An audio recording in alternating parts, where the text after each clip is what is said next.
Graça, paz e misericórdia da parte do Senhor nosso Deus. Amém? É como o pastor Fábio estava falando, a gente se conhece de fato há muito tempo, há muitos anos. E só para vocês terem um pouco de... Ok? Não? Agora? Só sair um pouquinho da microfonia. Eu me envolvi com drogas desde os 14 anos da minha vida e me converti ao Senhor aos 24 anos de idade. E foi nessa praia aqui em Itapuama que eu conheci as drogas. Fui usuário de drogas e cheguei até a traficar na minha casa drogas, tá certo? E Deus foi tão bom comigo, tão misericordioso, tão maravilhoso, que foi também numa praia que eu ouvi a mensagem do Evangelho. Eu ouvi a mensagem do Evangelho em muitos lugares, mas foi numa praia também, lá na praia de Porto de Galinhas, especificamente no caminho de Porto de Galinhas para Maracaípe, que eu me converti, ou que o Senhor foi dirigindo, né, o meu espírito a entender o que é ser um cristão, um seguidor de Jesus. Então o Fábio presenciou, né, muitos momentos aqui nessa praia, período que eu ficava doidão, né, usando droga e tal, cheirando loló, cheirando cola. E se não fosse a misericórdia de Deus na nossa vida, se Deus não fosse bom e misericordioso, eu não estaria aqui. Isso é uma verdade. Eu já estaria debaixo dessa terra há muitos anos atrás, há muitos anos. Nem família tinha constituído. E Deus foi muito misericordioso comigo, mas muito misericordioso, muito amoroso. E eu chego até a me emocionar quando eu começo a falar dessas coisas e pensar nessas coisas. E eu recebi o convite do pastor Fábio para ministrar a palavra. E eu pensei, Senhor, o que é que eu vou levar para a igreja, para a tua igreja? E a Bíblia, ela tem muitos assuntos. E na hora que a gente vai orar, conversar com Deus, e a gente fica pensando o que levar para a igreja, o que vai falar para a igreja. E o Senhor colocou no meu coração uma palavra dizendo assim: fale sobre a salvação, fale sobre a obra da salvação, fale sobre a minha obra de salvação. Conte a igreja, fortaleça a igreja sobre a obra da salvação. E quando nós temos uma consciência real, com profundidade, com um conhecimento a respeito da obra da salvação, muitas coisas na nossa vida, elas se resolvem por intermédio dessa obra da salvação de Jesus. Talvez você fique pensando, mas como assim? É muito interessante isso. Quando nós somos salvos, quando nós conhecemos a Jesus, quando nós conhecemos a Trindade Santíssima, temos um relacionamento com o Pai, com o Filho e com o Espírito Santo, no nosso coração, no nosso entendimento espiritual, a gente percebe que há uma dimensão imensa do amor de Deus revelado a nós, quando essa obra da salvação ela é revelada a mim e a você. As pessoas que nós convivemos no mundo em que nós estamos inseridos, elas não amam a nossa pessoa numa totalidade a ponto da gente se sentir amado. Mas quando você ouve a mensagem da salvação, de que o Deus Pai enviou o Deus Filho para te salvar da condenação do pecado e da morte eterna, quando você começa a aprender sobre isso, quando você começa a pensar sobre isso, quando isso começa a ficar inculcado na sua mente, o tamanho desse amor, a dimensão desse amor, todos os problemas que surgem no cotidiano, do dia a dia de nossas vidas, eles vão se dissipando, eles vão perdendo a força, o medo vai desaparecendo, as dúvidas vão desaparecendo também, e você vai começando a ter experiências com Deus, Você vai começando a ter um relacionamento com Deus de coisas que no mínimo detalhe você percebe que é Deus quem está dirigindo, que é Deus quem está comandando, que é Deus quem está enviando, que é Deus que está provendo, e isso vai te fortalecendo, vai te alimentando, e como que um vício vai te fazendo querer mais estar na presença de Deus. Então eu queria que você abrisse a palavra de Deus na carta do apóstolo Paulo aos Romanos, no capítulo 8. E esse é um livro muito importante das Escrituras Sagradas, porque contém vários assuntos a respeito da igreja. A igreja somos nós, não é o templo, não é o espaço físico, mas eu e você. Na Bíblia nós somos chamados da igreja, da noiva do Senhor Jesus Cristo. Então aqui nessa carta especificamente, nós temos muitos assuntos concernentes à vida da igreja, que tratam sobre a nossa vida, revelações teológicas a respeito do ser de Deus, que nos alimentam de forma profunda, contundente, que faz com que a gente caminhe cada vez mais, olhando, admirando, apaixonado por Jesus ou pela Trindade Santíssima. Por exemplo, John Wesley, um grande pregador do Evangelho, que é reconhecido dos dias de hoje, muito respeitado, um homem de Deus, se converteu lendo o livro de Romanos. Agostinho é outro grande homem de Deus que se converteu lendo o livro de Romanos. O reformador Lutero, um dos reformadores, Lutero, também lendo o primeiro capítulo, verso 16, o justo viverá por fé, concluindo esse tema sobre a justificação pela fé, se converteu lendo o livro de Romanos. Eu particularmente, depois que comecei a olhar para o livro de Romanos, a ler, a meditar no livro de Romanos e estudar a carta aos Romanos, eu cresci muito espiritualmente a respeito das instruções que existem nesse livro. Então esse livro é um livro muito importante, que nos traz uma edificação profunda a respeito do ser de Deus. E no capítulo 1, até o verso 11, diz o seguinte, a palavra do Senhor. Capítulo 8, verso 1 ao 11. Agora, pois, já nenhuma condenação há para os que estão em Cristo Jesus. Porque a lei do Espírito da vida em Cristo Jesus te livrou da lei do pecado e da morte. Porquanto o que fora impossível à lei, no que estava enferma pela carne, isso fez Deus enviando seu próprio Filho em semelhança de carne pecaminosa, e no tocante ao pecado, e com efeito condenou Deus na carne o pecado, a fim de que o preceito da lei se cumprisse em nós, que não andamos segundo a carne, mas segundo o Espírito. Porque os que se inclinam para a carne cogitam das coisas da carne, mas os que se inclinam para o Espírito, das coisas do Espírito. Porque o pendor da carne dá para a morte, mas o do Espírito para a vida e paz. Por isso, o pendor da carne é inimizade contra Deus, pois não está sujeito à lei de Deus, nem mesmo pode estar. Portanto, os que estão na carne não podem agradar a Deus. Vós, porém, não estáis na carne, mas no Espírito, se de fato o Espírito de Deus habita em vós. E se alguém não tem o Espírito de Cristo, esse tal não é dele. Se, porém, Cristo está em vós, o corpo, na verdade, está morto por causa do pecado, mas o Espírito é vida por causa da justiça.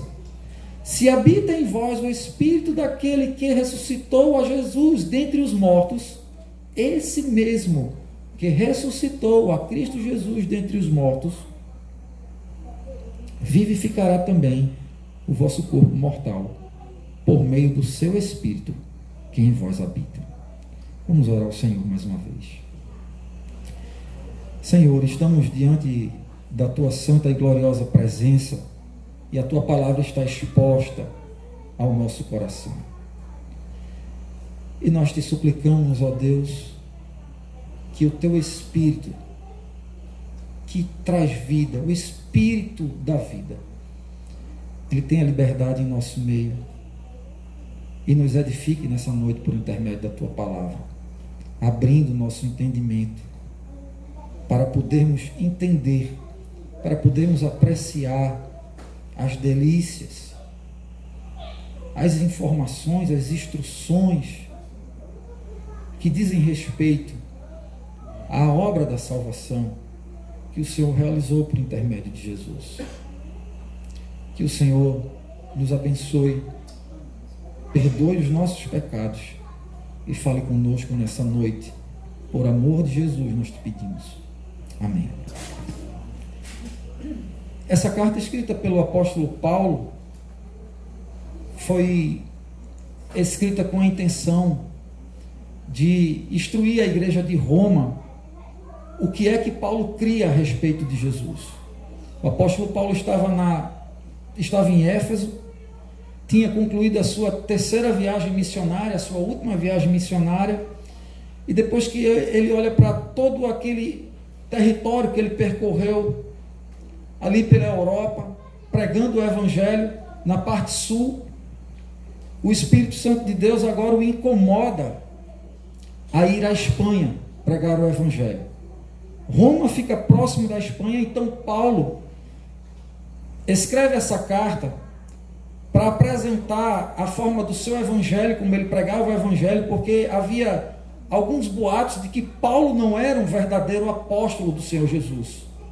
Teve os 12 apóstolos, os que tiveram com Jesus, e ainda até hoje é uma discussão muito grande no meio de pastores querendo ser chamados de apóstolos, mas para se definir a expressão de apóstolo, teologicamente falando, segundo as Escrituras, um apóstolo só pode ser chamado de apóstolo se ele teve presente com Jesus. E depois que Jesus morreu, nenhum outro apóstolo, nenhum outro homem teve com Jesus, a não ser Paulo, quando se encontra com Jesus na estrada de Damasco, quando ele está perseguindo a igreja, e ele está indo à casa das famílias para destruí-los por causa da mensagem da ressurreição. E é no meio dessa estrada em Damasco que o Senhor tem um encontro com Paulo. Paulo cai do cavalo cego e Jesus conversa com ele e diz: Saulo, por que me persegues? O seu nome era Saulo. E então, depois que Saulo tem esse encontro com Jesus, e ele é um apóstolo do Senhor Jesus, enviado para os gentios, ou seja, para todas as nações fora da nação de Israel, alguns na cidade de Roma estavam questionando a autenticidade do apóstolo. Então, para que ele fosse aceito na cidade de Roma, ele escreve essa carta para expor o Evangelho, para falar de Jesus Cristo, para falar da obra da salvação, para mostrar que ele tem conhecimento, que ele agora é um homem da parte de Deus, quando outrora no seu passado ele era um perseguidor do Evangelho. Então ele escreve essa carta, um dos propósitos é esse, o segundo propósito é levantar ofertas para as igrejas de Jerusalém, as congregações que estavam passando por dificuldades financeiras, e ele então está recolhendo as ofertas de todas as igrejas que enviaram, para que ele levasse esse sustento, e ele, sabendo que a igreja de Roma era uma igreja com uma condição especial, ele escreve a carta também com esse propósito de conseguir essa oferta para ajudar as igrejas de Jerusalém. Então, no início da carta, do capítulo 1 ao capítulo 3, o apóstolo Paulo vem apresentando a condição da humanidade de pecadores. No capítulo 3, especificamente, o verso 11, ele diz que todos pecaram e estão distantes da glória de Deus. Todos se extraviaram, todos se desviaram. E aí, quando a gente olha para essa expressão, e Paulo, entendendo que o seu público na igreja de Roma é uma igreja de gentios e de judeus convertidos ao cristianismo, ele escreve dizendo o seguinte: olha, não são os israelitas, que são o povo escolhido de Deus, mas todo aquele que confessar Jesus como seu Senhor e Salvador será salvo, porque todos estão na mesma condição de pecador. o judeu e o grego. Ele usa essa expressão judeu para se identificar ao povo que Deus escolheu para revelar os seus oráculos, e fala sobre o grego como as outras nações que estão fora do judaísmo, que têm os seus deuses, que criam os seus deuses, ou que criam as suas religiões. Falando de religião, o que Paulo está querendo dizer é: o cristianismo é a única religião que liga o homem a Deus, no resumo da sua carta. Ele está dizendo que a religião, a expressão religare em latim, significa religação. Então, toda religião que é construída pelo homem, toda religião que é inventada pelo homem, nós temos muitas religiões, não é? Elas são falhas. Por que elas são falhas? Porque elas partem do homem em busca de Deus. E sendo o homem pecador, extraviado, distante e rebelde a Deus, ele não tem condições de buscar a Deus. Por quê? Porque a religação que ele vai fazer diante de Deus é uma religação falha, dentro do seu intelecto, dentro do seu entendimento. E Paulo então vai dizer, no capítulo 1 dessa carta, de que os homens não conseguem adorar a Deus porque eles estão corrompidos pelo pecado. Eles não entendem, eles não conhecem a Deus, eles mudaram a glória de Deus, a glória incorruptível, trocando a adoração a Deus por adoração a animais, a imagens, a seres humanos. E aí todos se extraviaram por causa do pecado, da semente do pecado de nossos pais, Adão e Eva. Então Paulo, nessa carta, simplificando, ele está dizendo que o cristianismo é a única religião. Por que o cristianismo é a única religião que consegue religar o homem a Deus? Porque é Deus descendo do alto e vindo até a terra para tratar comigo e com você, pecador. É Deus quem vem dos céus e olha para a situação do ser humano, da obra da criação, da cereja do bolo da criação, que ele fez, a sua imagem e semelhança, que agora está distorcido com o seu entendimento e a sua prática do ser de Deus. Então, quando o próprio Deus vem ver o que está acontecendo e se liga ao homem por intermédio de Cristo, essa sim é a religião correta, chamada de cristianismo, por causa de Cristo Jesus ser o Filho de Deus, o enviado de Deus, o Cordeiro de Deus que tira o pecado do mundo. Na caminhada dos capítulos aqui, da carta aos Romanos, depois do capítulo 3 até o verso 7, o apóstolo Paulo vai apresentar uma crise que acontece dentro de todo ser humano. Ele vai dizer assim: ora, o bem que eu quero fazer, eu não consigo fazer, mas o mal que está em mim, esse faço. E aí ele vai dizer assim: miserável homem que sou, quem me livrará do corpo dessa morte?